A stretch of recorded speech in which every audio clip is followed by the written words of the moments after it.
Je m'appelle Bruno Guillaume, je suis le directeur R&D chez BCM Cosmétiques et nous sommes situés en région Bretagne. Lorsqu'on reçoit un brief de Aptonia, notre travail chez BCM Cosmétiques en formulation est de le retranscrire sous forme technique. On fait notamment le choix d'une émulsion afin justement d'arriver aux performances du produit, son indice de protection solaire, son effet frais, sa résistance à l'eau, son hydratation. Il existe une réglementation cosmétique très particulière dans le cas des produits solaires que nous devons de respecter.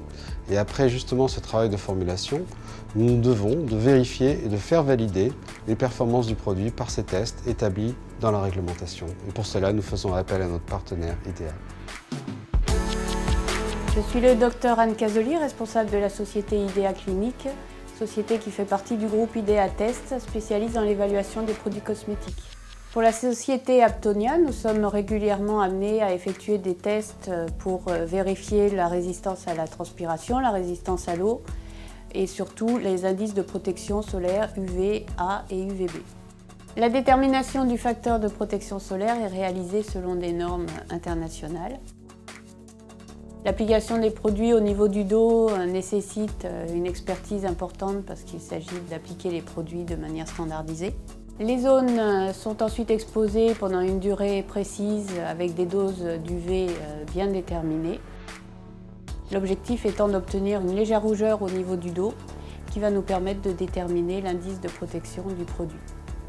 Au final, après le contrôle qualité des données, puisque nous sommes certifiés ISO 9001, les résultats sont envoyés à la société BCM.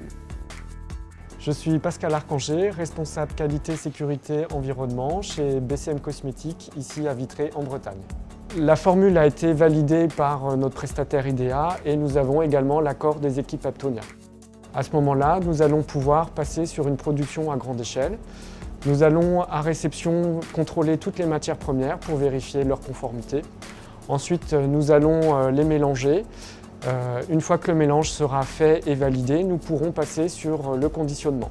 Sur la ligne de production, nous avons 5 à 10 personnes maximum et nous avons également une équipe de contrôle qui vient valider les différentes étapes. En laboratoire, nous allons vérifier que chaque filtre solaire est bien présent dans le produit et en bonne concentration, conformément au cahier des charges.